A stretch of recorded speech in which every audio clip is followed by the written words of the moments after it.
The laughter started in the back of the chamber and rolled forward like a wave crashing against stone, filling the high-vaulted ceiling of the nocturne court with something that felt less like amusement and more like contempt. Seraphina Ravenscroft did not flinch. She stood at the center of the obsidian floor, her white coat pristine against the darkness that pressed in from every gilded corner of the room, her leather briefcase open before her.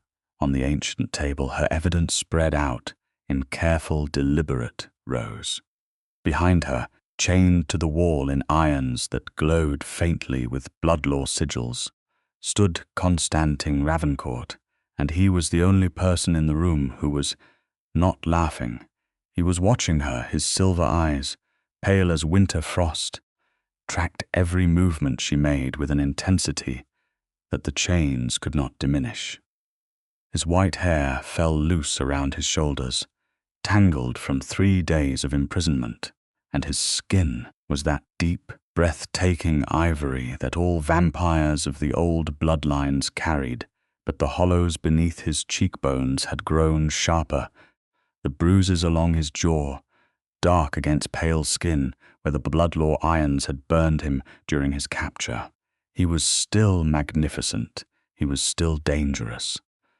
And he had not said a single word since they had dragged him into this chamber. Lord Valdris Morn, the presiding elder of the nocturne court, leaned forward from his high throne at the far end of the hall. He was ancient, centuries folded into the lines of his pale face, his own white hair swept back beneath a crown of dark iron. He was not laughing either. He was smiling, which was worse. "You present documentation," Valdris said, his voice carrying the particular resonance of very old vampires, something that buzzed against the bones even in a room this size. "You present a human woman's notes, a human woman's chemical analysis, and a human woman's theory. You stand in the oldest blood court on European soil, before 7 elders who have lived longer than your nation has existed, and you tell us that our own sentinel's confession was fabricated." "I do not tell you," Seraphina said, her voice cutting clean through the residual laughter. "I prove it." The laughter died. She had practiced that moment. She had stood in her kitchen at 2 a.m, 3 nights before this hearing, and she had rehearsed exactly that sentence until it no longer shook on her tongue. She was 31 years old. She had a doctorate in forensic pathology. She had spent the last 4 years working as the nocturne court's contracted human specialist, called in when cases required medical or scientific analysis that vampire senses alone could not provide. She had seen things in those 4 years that had permanently altered her understanding of the world. None of it had prepared her for the morning she had arrived at her laboratory to find Constantin Ravencourt's signed confession on her desk, and a note from the court clerk informing her that his sentencing hearing was in 72 hours. She had read the confession 3 times. Then she had gone to work. The confession presented to this court states that Sentinel Ravencourt introduced a toxin into the blood supply of Lord Arveth Castle during the midwinter gathering 6 weeks ago. Seraphina continued, moving along the table, her fingers never trembling as she's indicated each piece of evidence in turn. Lord Castle fell gravely ill and has been in a medically induced dormancy since. The court claims that Sentinel Ravencourt had motive based on a disputed territorial inheritance and opportunity based on his position as security overseer for the gathering. This court then claims that forensic analysis confirmed the presence of hemlock-derived alkaloids in Lord Castle's bloodstream, matching a compound found in Sentinel Ravencourt's private residence. She stopped. She looked up at Valdris Morn directly. Every single one of those claims is either incomplete, misrepresented, or deliberately falsified. The silence that followed was absolute. Constantin, behind her, made a sound that was not quite a breath. She did not turn to look at him. She needed to hold this moment, needed to keep every eye in this chamber on her and not on him, because if they looked at him, they would see something that she could not explain. And the last thing she needed right now was for this court to find another reason to be suspicious. She had come here with a plan. She was going to execute it. The trouble had started, though she had not known it at the time, 6 weeks earlier, when she had first spoken to Constantin Ravencourt, in any capacity that was not strictly professional. She had been cataloguing tissue samples in the lower laboratory beneath the court complex, the part of the building that existed below street level in Edinburgh's underground, when she had heard someone in the corridor outside and looked up to find him standing in the doorway. He was huge, she had thought immediately, the way old vampires sometimes were, a physical presence that seemed to fill rooms without trying. He had been in his court uniform then, dark jacket, silver insignia, the understated elegance that marked him as one of the court's highest-ranking security officers, and he had been looking at her samples table with an expression she had not initially been able to read. "You are the doctor," he had said. "Not a question, Seraphina Ravenscroft," she had answered, because his kind responded better to full names than pleasantries, forensic, pathology, and toxicology. "Are you here about the Bellamy case?" "No." He had stepped inside, uninvited but not aggressively, moving with that particular vampire grace that looked like water and felt like a threat. "I was curious. I have seen your reports. You argue with the elders." "I present findings," she had said carefully. "The elders sometimes disagree with findings. You argued with Lord Morn last month over the fermentation analysis. He lost. The data was clear." Constantin had looked at her then, really looked at her, those silver eyes moving over her face with an assessment that had nothing predatory in it and everything analytical. And he had said, "Good," and left. She had thought about that conversation for 3 days afterward. Over the following weeks, they had crossed paths with increasing frequency. She told herself it was coincidence. She told herself it was the nature of the court, which was small enough that all its residents moved through the same corridors and gathering rooms. She told herself that it meant nothing when he stopped to ask about her current case, or when she found herself lingering in the corridor outside the security office on the pretense of having a question about access protocol. She told herself none of it, and all of it, and eventually stopped telling herself anything and simply noticed that she smiled differently when he was near, and that he noticed it too. The day Lord Cassel fell ill had changed everything. She had been called to examine him within hours, one of the rare occasions when the court required medical analysis of a living vampire rather than forensic work on a case. Cassel had been unconscious, his vital signs erratic in ways that vampire physiology made deeply alarming, his white skin almost translucent with whatever was moving through his bloodstream. She had taken samples, run preliminary analyses, and submitted her initial report within 12 hours. She had noted the presence of alkaloids. She had specifically noted that the compound's origin was unclear and required further testing. Someone had taken her preliminary report and removed that caveat. She had not known that then. She had found out 3 days ago, when Constantin's confession had landed on her desk, and she had pulled her original files to compare. Her original notation read, "Alkaloid compound identified. Derivation and source requiring further testing. Origin not yet confirmed." The version submitted to the court read, Alkaloid compound consistent with hemlock derivative. Source consistent with known compounds. The difference was everything. The forensic report submitted to this court was altered. Seraphina said now, her voice carrying all the weight she had been carrying for 3 days. She lifted the 2 documents from the table.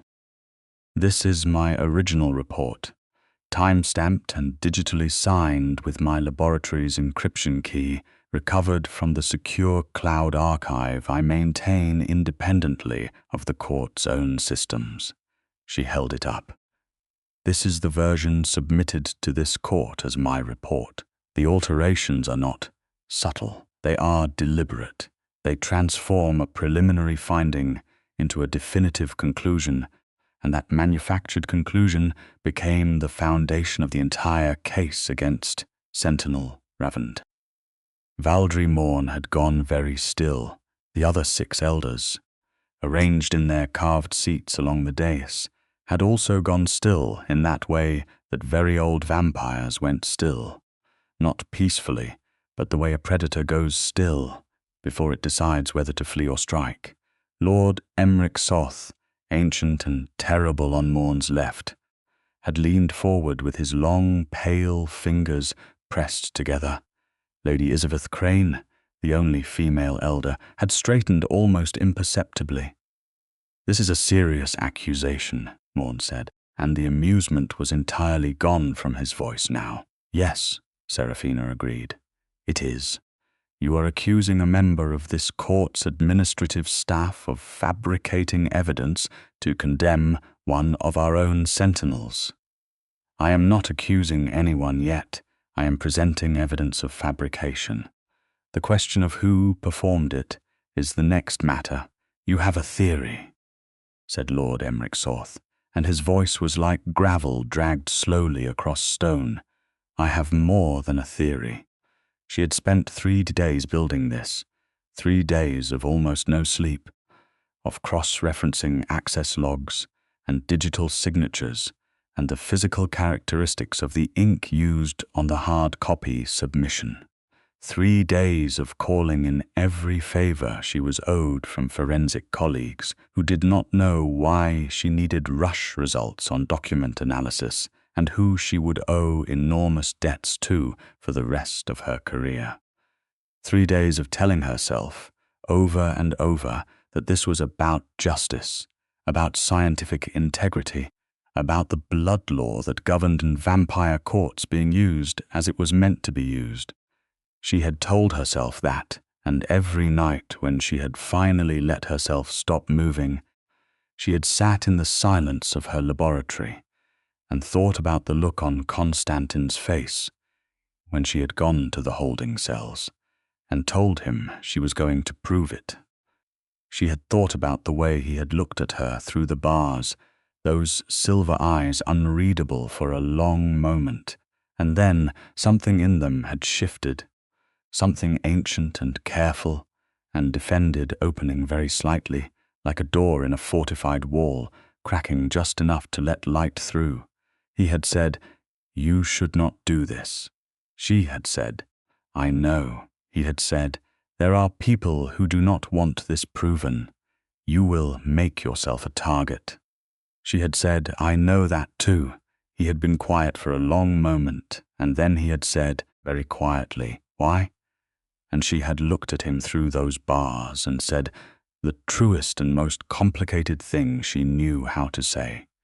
"Because the evidence is clear, and I follow the evidence wherever it goes. That is all I have ever known how to do." She had not told him the other part. She had not told him that when she had first read his confession and felt the cold certainty that it was false, the thing that had moved through her was not professional outrage, but something more visceral and more frightening. Something that lived in the space behind her sternum, where she had tried very hard not to keep anything that mattered too much. Now she laid the final piece of evidence on the table.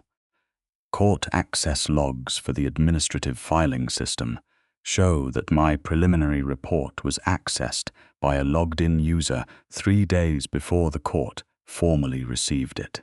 That user's credentials belong to the office of Lord Valdris Morn. The silence was a physical thing, heavy and sharp at the edges.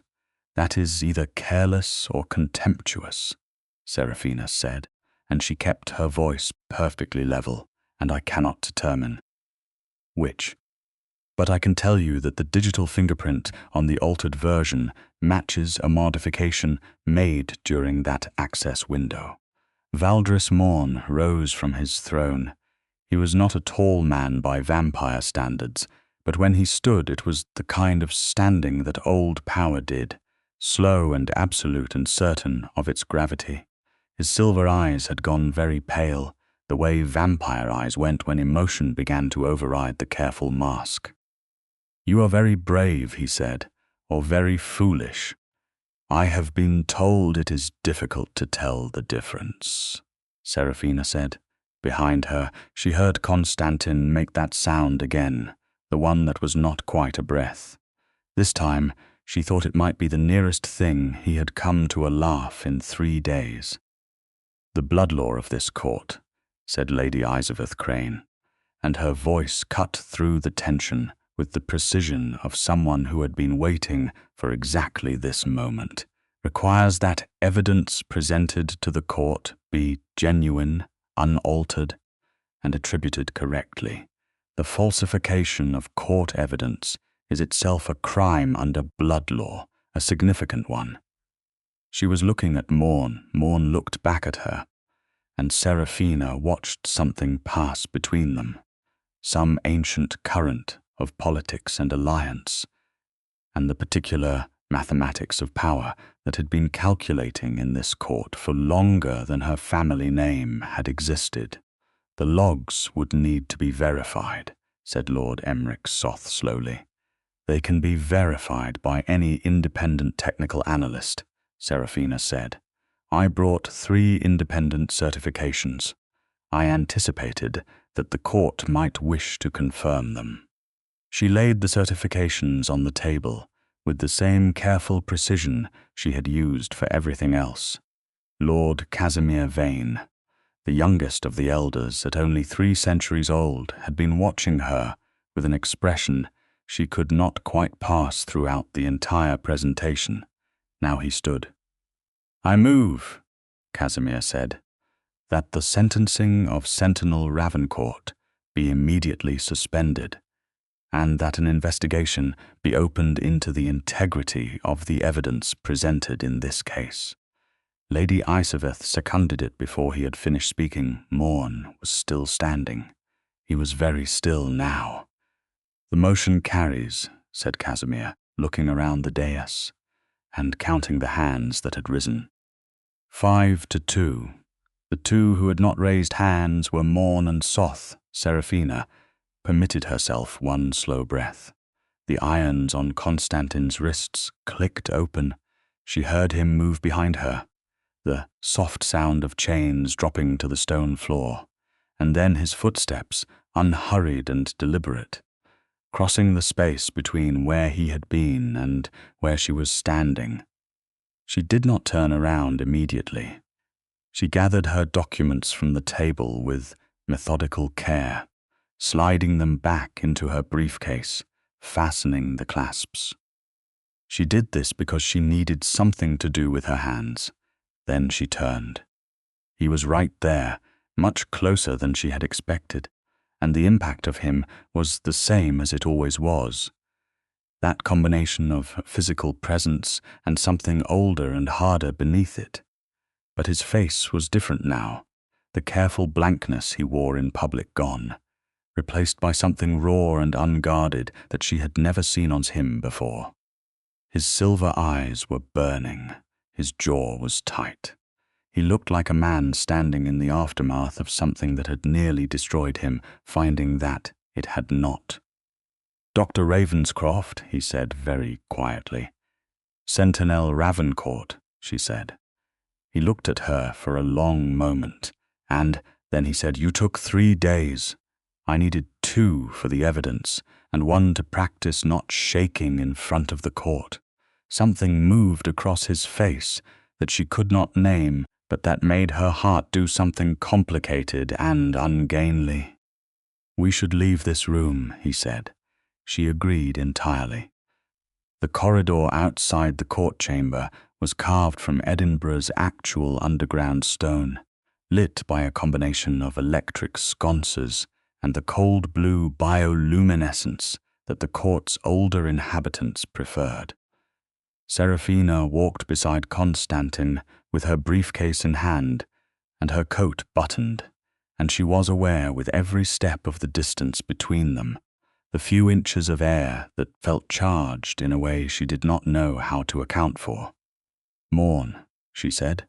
"I know," he said. "You knew before I found the evidence." He was quiet for a step. 2 steps, then, "I suspected. I did not have proof. And without proof, any accusation from me would have been dismissed as the defensive claim of a condemned man. I needed someone outside the situation. You let them chain you. I did not have a choice. You had choices. You could have run. You could have fought." He stopped walking. She stopped too, turning to face him, and found him looking at her with that directness that he had, the kind that did not bother to cushion itself. "If I had run," he said, "it would have confirmed the guilt they were constructing for me and given Morn exactly what he wanted. Every sentinel under my command would have been called into question. The court's security apparatus would have been compromised, and the person Morn used to carry out the actual poisoning of Lord Castle would have gone untouched." He paused. "I chose to hold still and wait for the truth to surface. That is either very principled or very arrogant," she said. "I have been told it is difficult to tell the difference," he said, with exactly her own intonation, and she felt the smile break across her face before she could stop it. He was watching the smile. He was watching it the way he sometimes watched her in the laboratory. That still, absolute attention that she had spent weeks trying to categorize as professional interest and had utterly failed at. "Why did Morn want you condemned?" she asked.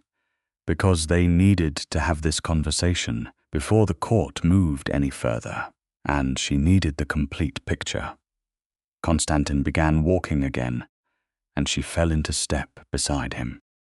"Castle holds a territorial claim over the northern provinces that Morn has been contesting for decades. If Castle could be incapacitated while I was removed from the picture, Morn's faction would have effective control of the court's security apparatus and the provinces simultaneously. 2 obstacles eliminated with one fabricated crime. He poisoned Castle himself? Not personally. He used an intermediary. Someone with access to the midwinter gathering who could reach Castle's blood supply without raising suspicion. He paused. A member of the catering staff, a converted human servant who has been in Morn's employ for 40 years. "The alkaloid compound in Castle's blood," Seraphina said slowly, pieces, clicking into place with a particular satisfaction that only evidence assembling correctly could produce. It was not hemlock derived. My preliminary report said origin unclear because the compound had features of hemlock, but also features of something else. I ran the full analysis this week. He stopped walking again. "What was it?" he asked. "It was a synthetic compound," she said. "Modern pharmaceutical synthesis, using hemlock alkaloids as a base but modified.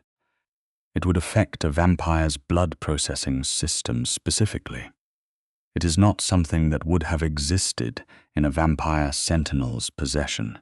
It is something that required laboratory synthesis, recent laboratory synthesis." She watched the implications move through his expression. "That is not just exculpatory," he said. "No," she agreed.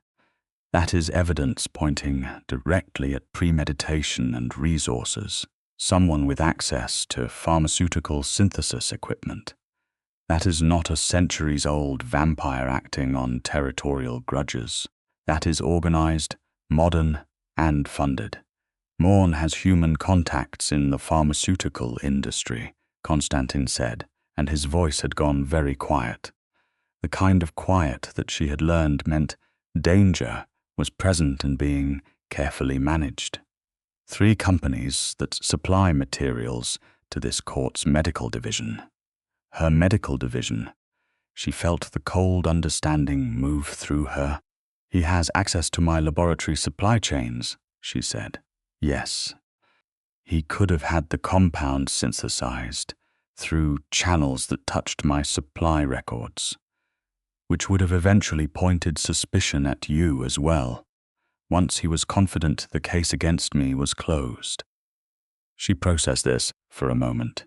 The architecture of it was elaborate and cold, and very thorough, and it spoke to a patience and a ruthlessness that made her stomach tighten. "We need to give this to Lord Casimir," she said. "We do," he agreed. "And we need to do it quickly, before Morn understands the full scope of what you brought into that court today." They moved faster. Casimir Vane's private office was 3 levels below the court chamber, in the deep bones of the underground complex where the oldest records were kept. He was already there when they arrived, as though he had anticipated them, which, given that he was 3 centuries old, was not entirely improbable. He was younger looking than the other elders, which, for a vampire, meant he appeared perhaps 35, sharp-featured and precise, with the white hair of his bloodline worn close-cropped and silver eyes that held a scholarly intensity. He listened without interrupting as Seraphina laid out the pharmaceutical synthesis angle, and Constantin filled in the supply chain connections, and the 2 of them built the complete picture between them in the way that she found, even in the urgency of the moment, had become natural. He listened, and then he pressed his fingers together and was silent for a long moment. "If we can prove the synthesis origin," he said, "it closes the case entirely. Not just a suspended sentence, full exoneration and a countercharge. Can the court hold Morn pending investigation?" Constantin asked. "Under blood law, the court can detain any member pending investigation of a capital fabrication charge, including an elder." Casimir's jaw tightened. "It requires 4 elders to vote for detention. You have 5 who voted to suspend the sentence," Seraphina said. "Voting to suspend a sentence is considerably less political than voting to detain a seated elder." He paused. "But if the pharmaceutical evidence is as clear as you describe, I believe it can be done. I need the synthesis analysis." "I can have it completed in 48 hours, Seraphina said. "You will not be safe during those 48 hours, Constantin said. He was looking at her with that silver focus, direct and absolute. "Morn knows what you presented today. He knows you have more. He will not act overtly within the court complex, but outside it." "I live outside it," she said. "Not for the next 48 hours." She looked at him. The statement was flat and completely non-negotiable in its delivery, carrying the particular quality of someone who was not asking. "Sentinel Ravencourt," she said. "I appreciate I am not currently operating as a sentinel," he said, "as I have been suspended from duty pending the investigation's conclusion. I am operating as a private individual who happens to have 3 centuries of security experience and a very strong interest in ensuring that you survive long enough to complete your analysis." She held his gaze for a moment, and then she said, "Where?" The private apartments Constantin kept within the court complex were on the eastern side, a suite of rooms carved from the stone and furnished in that way that very old vampires furnished spaces when they were being honest about what they were. Dark wood, deep colors, bookshelves that went from floor to ceiling and appeared to have been accumulating volumes since approximately the 15th century. There were modern intrusions, a laptop open on the desk, a phone charging on the side table, a coffee maker in the small kitchen that looked entirely incongruous next to what she was fairly certain was a genuine Baroque writing desk. "Coffee," she said, looking at the machine. "I keep it for human guests," he said, and then, with a shift in his voice that was almost imperceptible, "For you, specifically. You visit the lower laboratory frequently at hours when coffee would be reasonable." She looked at him. He appeared entirely composed. "You stocked coffee in your apartment in anticipation of me visiting," she said. "I stocked it in case you needed to work in a secure location," he said, "which is the current situation." She opened her mouth, closed it, and went to make coffee. He sat in the chair across from the desk and watched her set up her portable forensic analysis kit, the compact version she took to sites that did not have full laboratory access, and she was aware of his gaze as a consistent, warm presence. "The synthesis analysis," she said, not looking up. "I have the compound profile from the preliminary work. What I need to do is run a structural comparison against known pharmaceutical synthesis signatures. If this compound was made in a production facility rather than a field synthesis setup, it will have manufacturing artifacts in its molecular structure. Trace stabilizers, particular purity profiles, manufacturing residues. How certain will the results be?" "Certain enough for a court," she said. "Forensic molecular analysis is not a theory. It is a physical record. You trust the data," he said. "I trust the data more than I trust almost anything else," she said. "Data does not have agendas. People do, which is why people need doctors who trust the data more than the people." She heard him shift in the chair, a rare sound. Vampires moved quietly, even in small spaces. "Is that why you took this case?" "Scientific integrity." She was quiet for a moment, looking at the sample she was preparing. "Partly," she said. And then, because she had been honest with him through every difficult moment of the last 3 days, and it seemed absurd to stop now, and partly because I have spent 4 years in this court telling myself that the professional relationship is the whole relationship. And then I read your confession, and something in me knew immediately that it was false, and the reason I knew was not entirely scientific." The silence was different now. She did not look up. "I know the texture of your thinking," she said. "From 4 years of reading your security reports and watching how you approach problems." The language in that confession was wrong. The logic was wrong. It was not how you think. The person who wrote it did not know you well enough. "Most people do not know me well enough," he said quietly. "I know," she said. "I noticed." She heard him stand.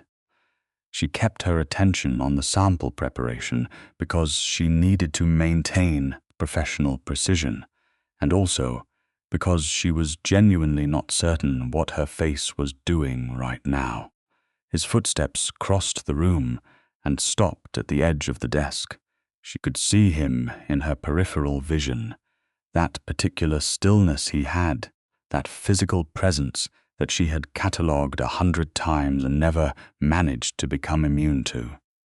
"Seraphina," he said, and it was the first time he had used her given name without the title attached.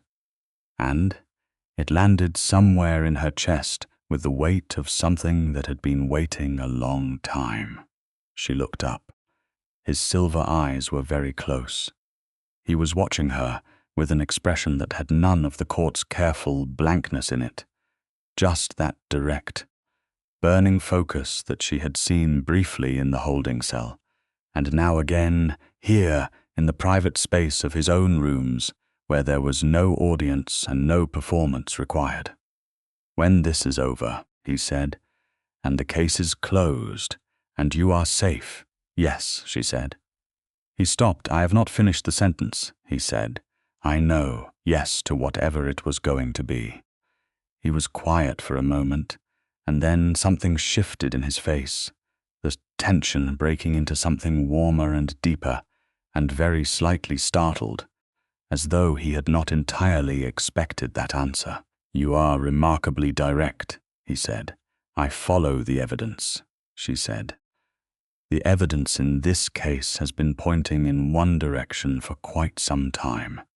He reached out and touched her face, very carefully, his thumb tracing the line of her cheekbone with the same attention he brought to everything, and she closed her eyes for just a moment, because the gentleness of it was staggering from someone who was capable of being so formidable.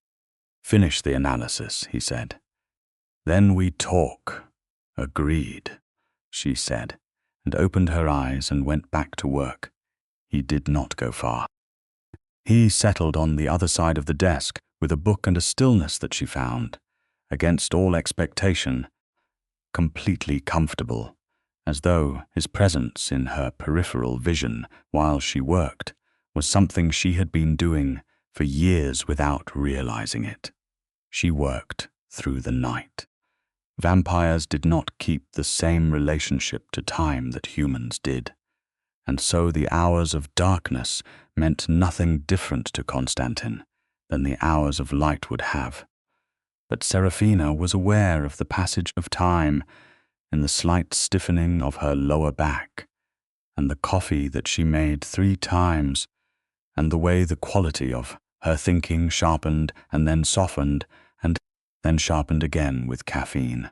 At some point, without her noticing the transition, he had moved to sit beside her rather than across from her, and when she reached for a reference document without looking, he handed it to her before she found it, and when she made a notation, he was reading it at the same time. And this, too, felt like something that had been true for a long time, without being acknowledged.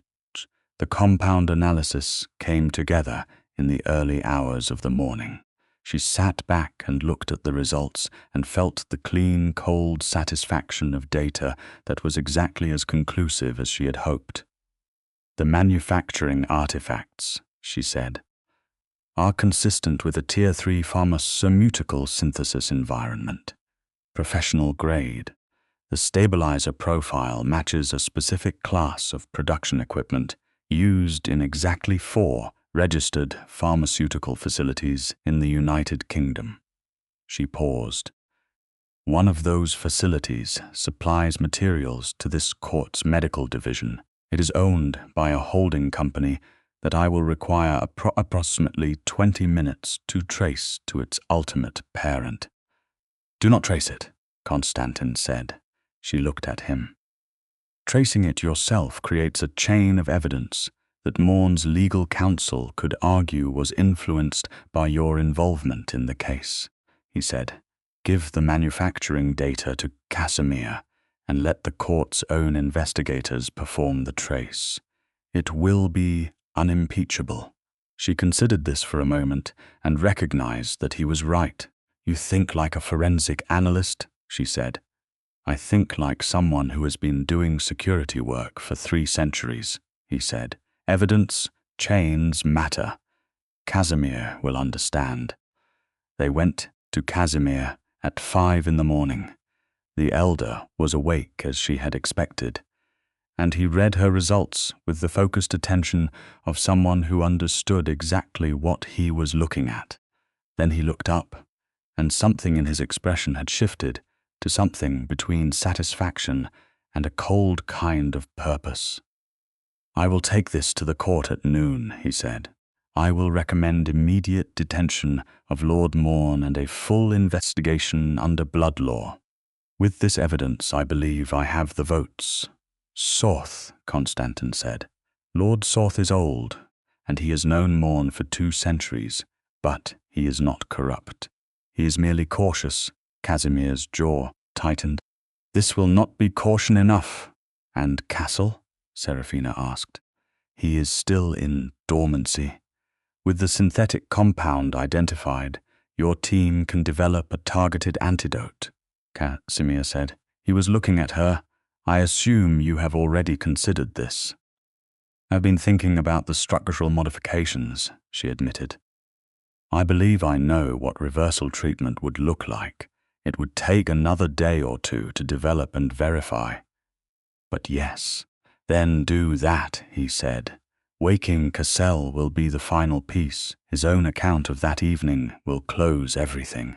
She nodded and stood gathering her materials. Constantin stood beside her, and Casimir watched them both with the particular perception of very old eyes. You are staying together, the elder said. Until Morn is detained, Constantin said. After that too, I suspect, Casimir said mildly, and returned to his documents.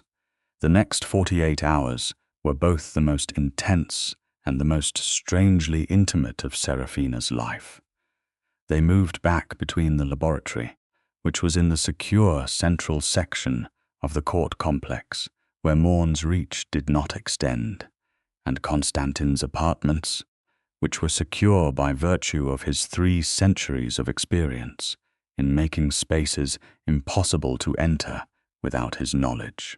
Seraphina worked on the antidote development, while Constantin managed the court's response from outside his official capacity, because even suspended, he knew every corridor and every alliance in the building, and people talked to him, and he understood what the information meant. Morn had not tried to run. This surprised her until Constantin explained that running would be the confirmation, and Morn was too calculating for that. He was playing the wronged elder, affronted by accusations, certain of his own vindication, still believing perhaps that the manufacturing trace would not reach him fast enough or clearly enough. He was wrong. The court's investigators, moving with the authority of Casimir's emergency order, traced the holding company in 9 hours. It connected to Morn through 4 layers of corporate structure that might have taken months to unravel through normal channels, but that, with a team of 6 experienced investigators and a warrant that blood law made irresistible, took less than a day. At noon of the 2nd day, Lord Valdres Moore was detained. Seraphina heard about it in the laboratory from Constantin, who came to tell her in person rather than sending a message, and she looked up from the antidote synthesis she was nearly finished with and felt something release in her chest that she had not realized she had been holding for 48 hours. It is done, she asked. The vote was 6-1. He paused. Sorth voted with Casimir. Good, she said. She looked back at her synthesis. The antidote should be ready within 6 hours. If I am right about the reversal mechanism, Cassel will regain consciousness within 12 hours of administration. You are right, he said. She looked at him. You have not seen the antidote mechanism yet, she said. You are right about things consistently, he said. I have developed reasonable confidence. She turned back to her synthesis to hide the smile and heard him move to stand behind her, not touching. That careful, respectful distance he always maintained, but close enough that she was entirely aware of him. Seraphina, he said. You are interrupting my synthesis, she said, briefly. A pause. I want to say something that I have been waiting to say since you walked into that courtroom. She set down the pipette she was holding and turned to face him. He looked, in the fluorescent light of the laboratory, exactly as he looked everywhere, exactly as he always looked. That pale skin and silver eyes and white hair and the physical presence that rooms did not contain so much as accommodate. And he was looking at her with that focused, direct, undefended attention that undid her every single time. "What you did in that court," he said, "was not merely brave. You walked into the oldest blood court in Europe with evidence against a seated elder, with no political protection, with nothing but your data and your conviction. You made yourself a target.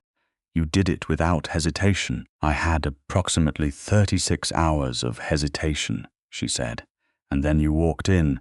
"Anyway, yes, I have lived for 300 years, he said, "and I have not met many people whose courage was that particular shape, that specific combination of being afraid and doing it anyway, because the alternative was unacceptable." She was looking at him and not saying anything because she did not trust her voice to be steady. "I have been watching you since the day you argued with Morn over the fermentation analysis," he said, and told the court the data was clear, as though the elder's opinion was an interesting but ultimately irrelevant variable. "I have been watching you because you are the most honest person in a building full of creatures who have spent centuries learning to be otherwise. And that is—" He stopped, started again. "That matters to me. You matter to me, more than I have been prepared to admit," she said. "I know, you know. I have known since you stocked coffee in your apartment for a guest you had not yet invited," she said. "You are not as difficult to read as you think you are to someone paying attention." He reached for her hand, and his fingers were cool against hers, and his grip was careful, in the way of someone very conscious of their own strength. And she curled her fingers around his and held on with the uncomplicated sureness of something that had been decided a long time ago. 300 years, he said quietly, is a long time to understand what is rare. "I have 31 years, she said, "and I know what I know." He pressed his lips to her forehead very gently, and she closed her eyes and stood in the quiet laboratory with the antidote synthesis cooling in its final stage, and the case closing overhead and his hand holding hers. And she thought that some things did not require more words than that. The antidote worked exactly as she had calculated. Lord Arvith Castle regained consciousness 11 hours after administration, disoriented and furious, and deeply relieved to discover that the person standing at his bedside was not Valdris Morn. He was old, considerably older than Morn, and his white hair was a stark cloud against the deep red pillow, and his silver eyes were sharp with intelligence even in the confusion of post-dormancy. When they explained what had happened, he was quiet for a long time. Then he said, "Morn always had patience. I should have been more careful at the midwinter gathering." "The catering staff member," Constantin said. "Do you remember anyone approaching your table?" Cassossel's a face, a name, a moment that had seemed insignificant at the time.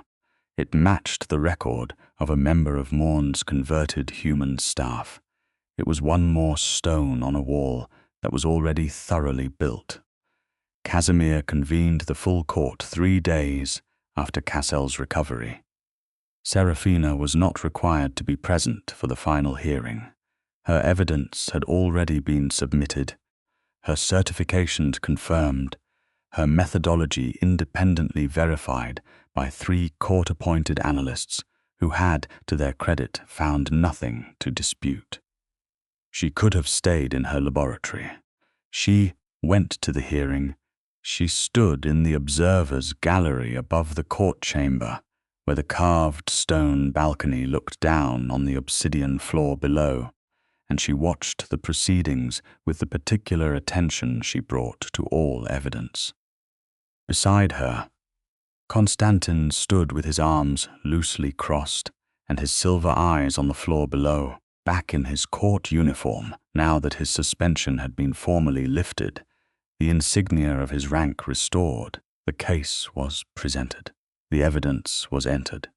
Lord Emeric Soth, who had not voted against the investigation, spoke at length about the obligations of blood law and the dishonor that fabricated evidence brought to the court.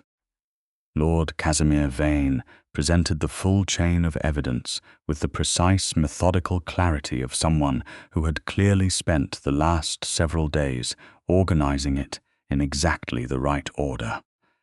Morn sat in the chair at the center of the obsidian floor, where Seraphina had stood a week ago, and he was still and composed, and when the vote was taken, it was 7-0.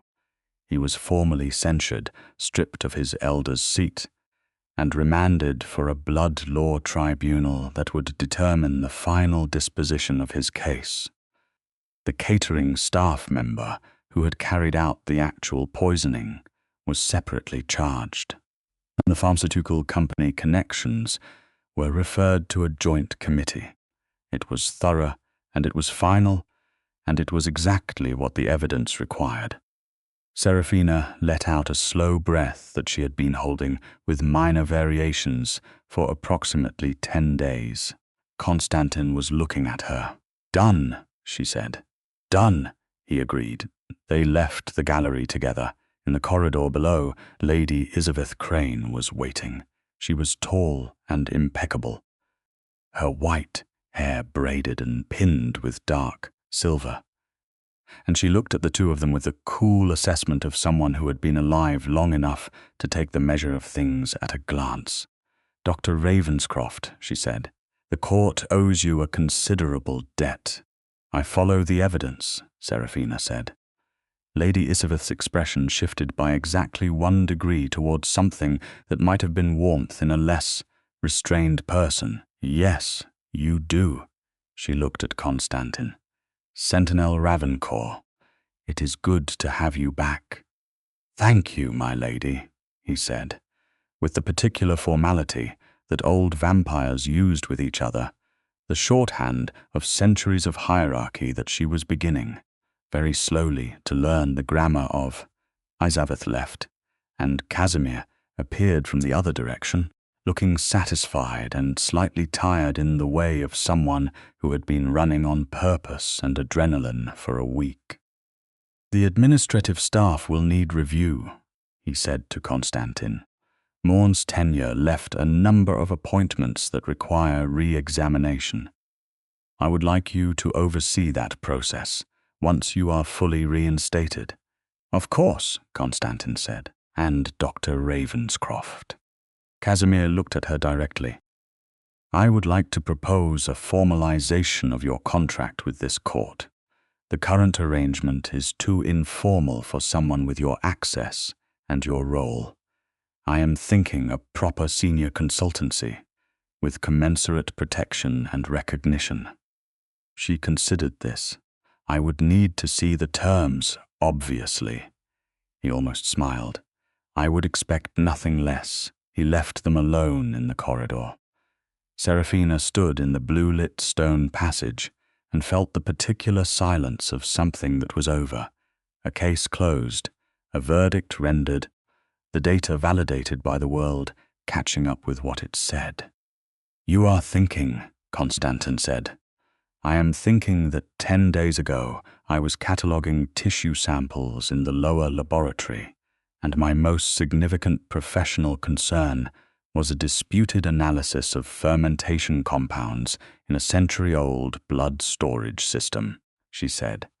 "And now I have presented evidence against a seated elder, developed a targeted antidote for a synthetic vampire toxin, been proposed a senior court consultancy, and—" She stopped, "and—" he prompted.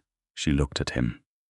"And I am standing in a corridor with you, at whatever this hour is, having slept approximately 14 hours in the last 10 days, and I am somehow not unhappy about any of it. The 14 hours of sleep is a significant deficit," he said. "We should correct that." "We," she said. "There is a guest apartment adjacent to mine," he said carefully. "It has not been used in some time. It would be entirely appropriate and—" "Constantin," he said. He stopped. "I am not going to a guest apartment," she said. The silence lasted exactly long enough for his silver eyes to change. That particular shift she had learned to read, the opening behind the careful composure. "No," he agreed. It was different that night. The quality of the time between them, slower and more deliberate and full of the specific attention that comes after danger, has passed, and what remains is what was always underneath it.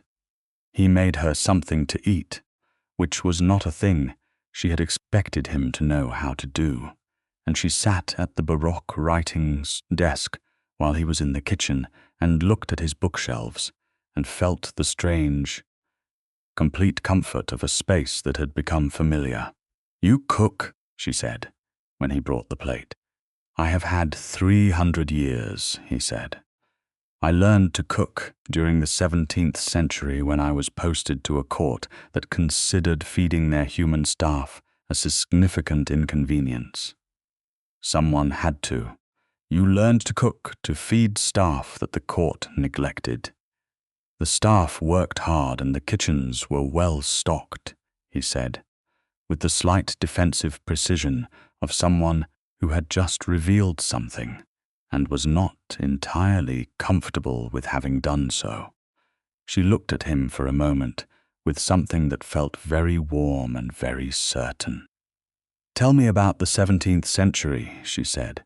He sat down, and he told her, and she listened, and what she understood by the time the story was finished was that under all the court precision and the physical danger and the 3 centuries of careful composure was a person, complicated and principled and unexpectedly gentle, who had been moving through the world in that particular way of people who feel things deeply and have decided that feeling them quietly is more sustainable than the alternative."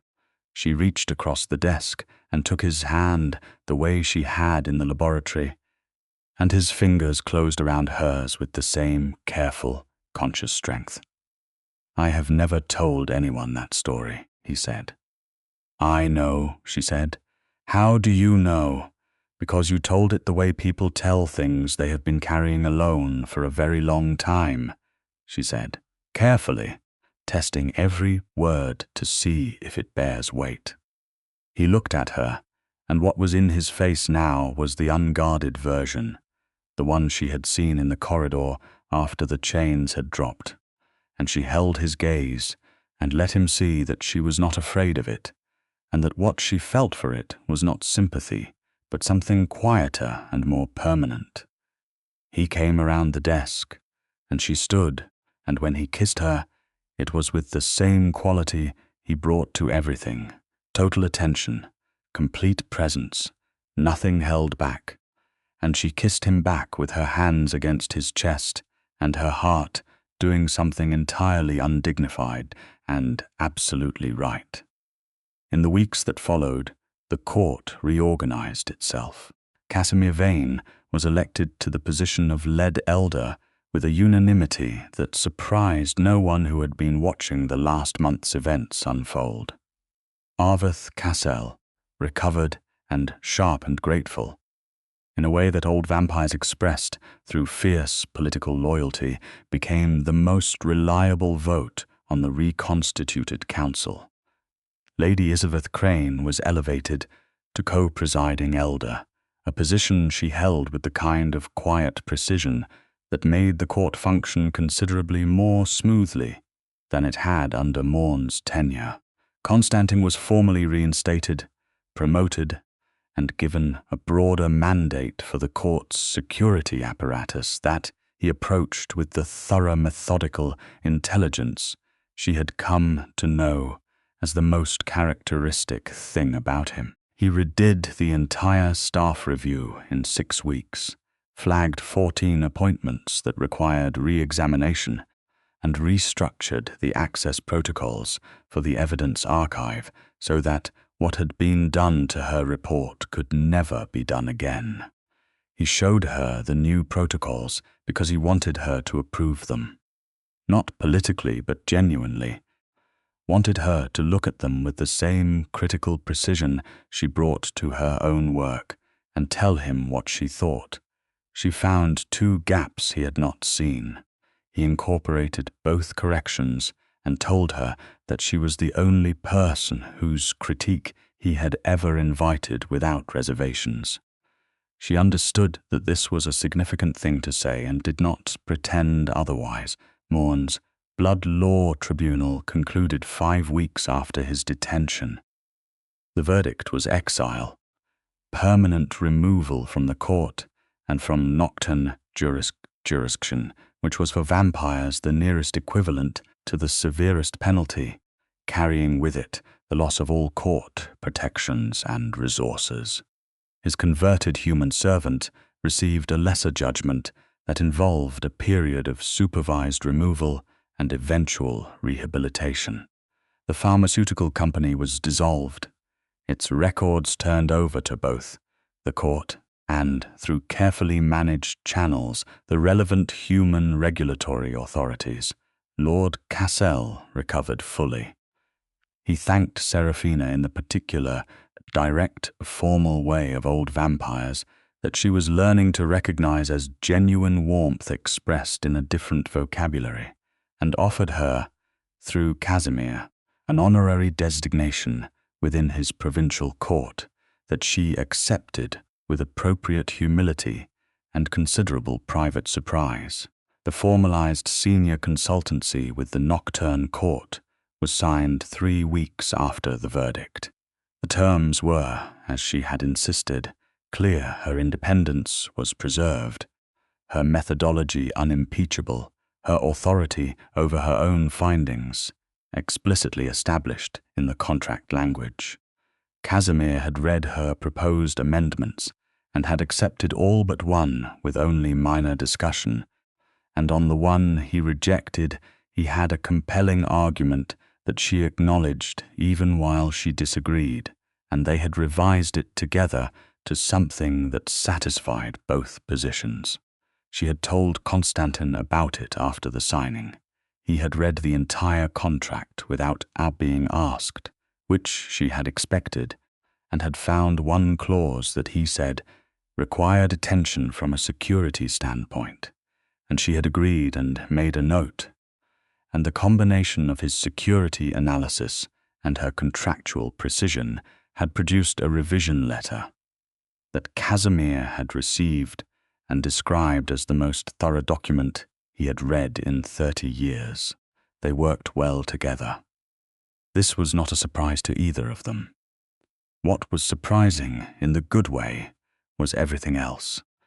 Seraphina had spent the years since her doctorate moving through her career with a singleness of purpose that she had told herself was focus, but that she recognized now with the comfortable honesty of a relationship that did not require performance, had also been a kind of loneliness that she had not looked at directly because looking at it would require feeling it.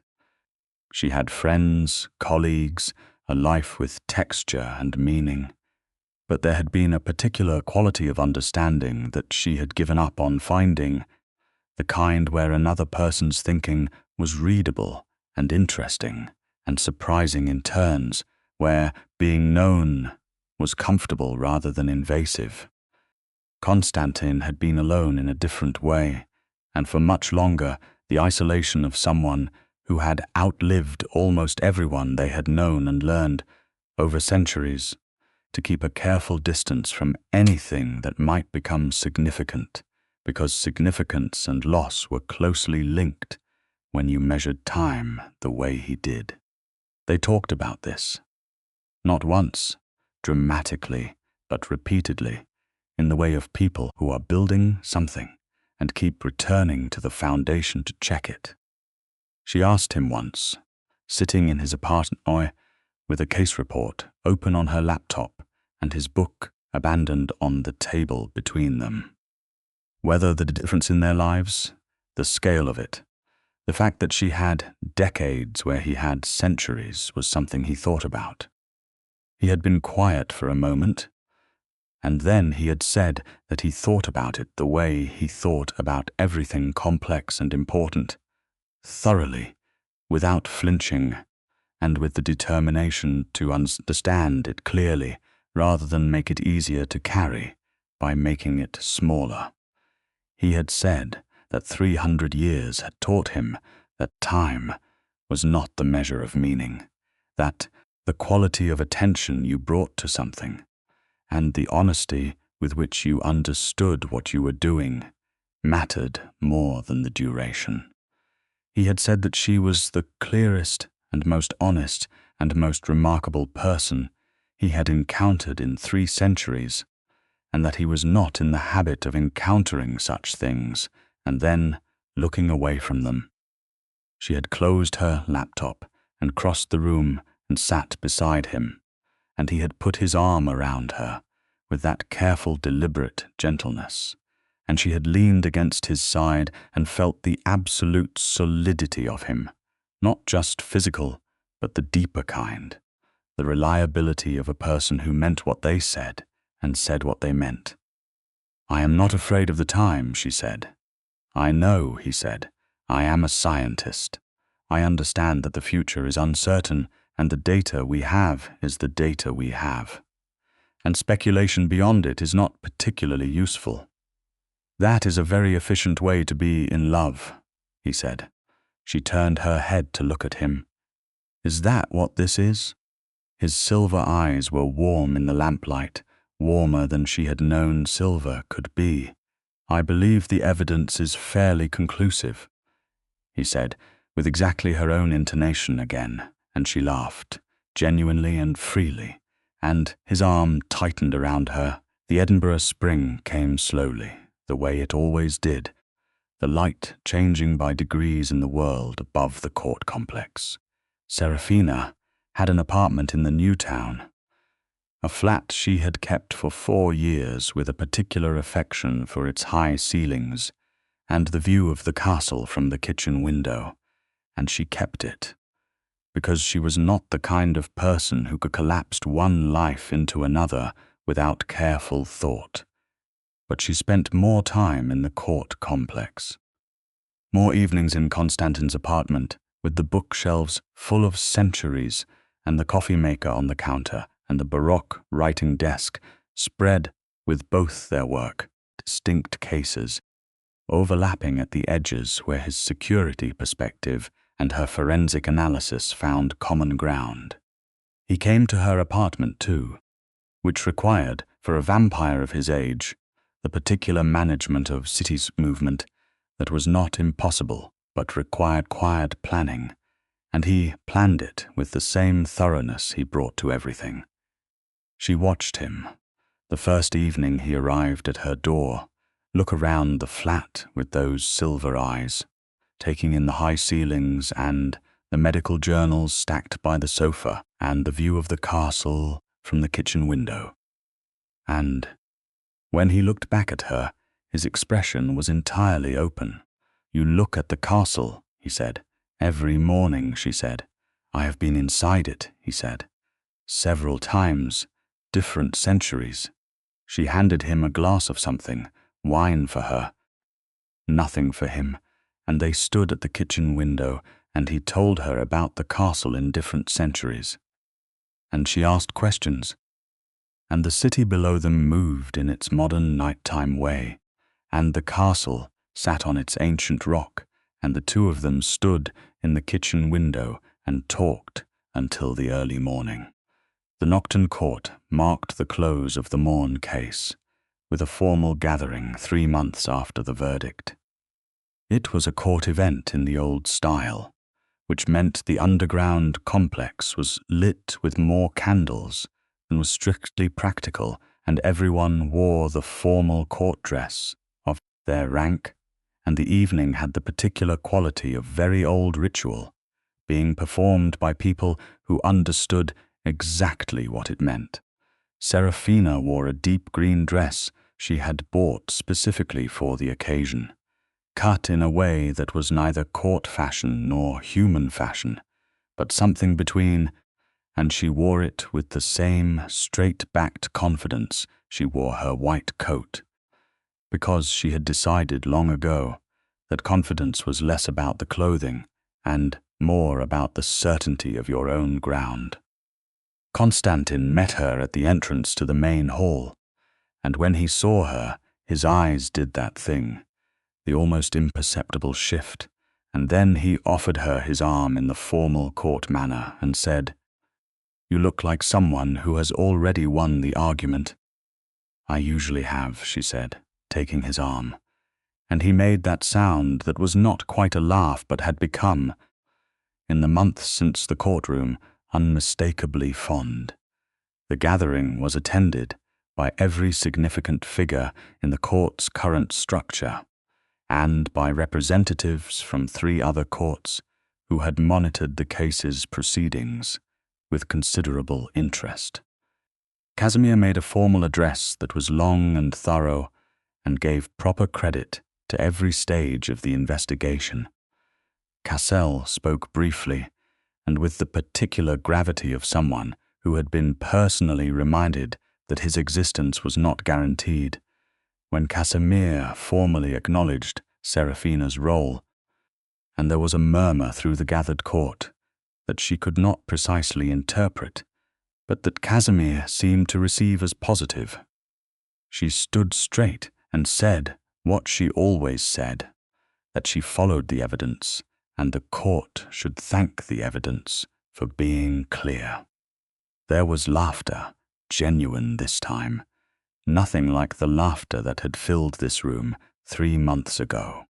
This was warmer and more complicated and entirely different in its meaning. Beside her, Constantin's hand rested at the small of her back, a light touch, barely there, but warm through the fabric of her dress, a private signal in a public room. And she pressed slightly back into it and felt his hand settle more certainly later, when the formal portion had dissolved into the more fluid, socializing that court gatherings eventually became. They found a quiet corner near the bookshelves that lined the eastern wall of the hall, and Seraphina leaned against the carved wood with her wine and looked out at the court she had worked for and worked within, and nearly dismantled by finding the truth about it, and felt something settle in her that had been in motion for months. "What are you thinking?" Constantin asked. He was standing beside her, close enough that she could feel the cool steadiness of him. "That I did not expect this to be my life," she said. "The forensic pathology was always the plan. The vampires were an unexpected variable. You were an unexpected variable. I am frequently described that way," he said. "No, you are not," she said. "You are described as reliable, formidable, and difficult to surprise. I have read your personnel file. You read my personnel file. Casimir gave me full archive access as part of the senior consultancy," she said. "I am thorough." "You read my personnel file," he said again, and this time there was definitely something in his voice that was amused. "The 17th century section was particularly interesting," she said. "There is a note from the court at that time describing you as disturbingly principled for a vampire of your generation. That was meant as criticism," he said. "I know," she said. "I find it extremely endearing."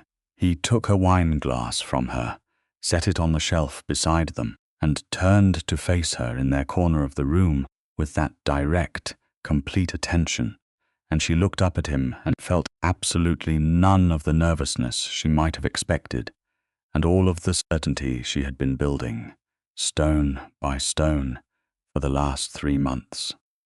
"Seraphina," he said. "You say my name like it is a significant decision," she said. "It always is," he said. He took her hand in both of his, carefully, the way he always was careful with her. Not because he thought she was fragile, but because he understood what care meant, and he looked at her with everything visible in his silver eyes. The 3 centuries and the careful solitude and the thing that had broken open in the courtroom when she had turned to face him with the chains at her feet. "I have been trying to find the right words," he said, "for approximately 2 months. "You are usually very good with words," she said. "This is different." She waited. "I would like," he said, "for what we have to be what we have, clearly, explicitly, and without the ambiguity that I have been allowing to persist, because I was not certain of the correct protocol for." He stopped, started again. "I want you, present tense, future tense, for as long as either of those things applies."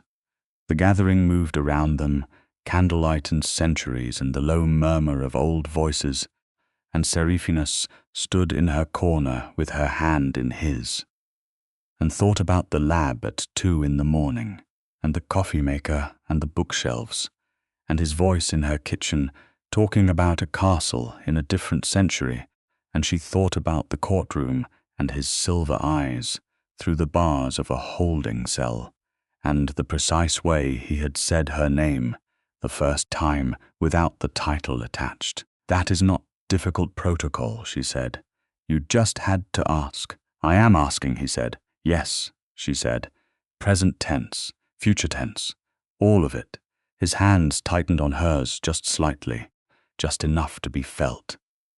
"I should warn you," she said, "that I will continue to correct your evidence handling when it requires correction. I would expect nothing else, and I will read your personnel file from time to time. It is, I am told, compelling reading. And I am going to keep my apartment," she said. "I like the view of the castle. I have already asked Casimir about the East Wing access corridor that would allow a more direct route between my apartments and the new town street level," he said. "He approved it last week." She stared at him. "You planned the route from your apartments to my apartment. I prefer to have planned access to anywhere that matters to me," he said. She thought about this for a moment, the thoroughness of it, the quiet, undramatic certainty, the 3-century habit of preparing for things that mattered. "Constantin," she said. "Yes, you are exactly who I thought you were."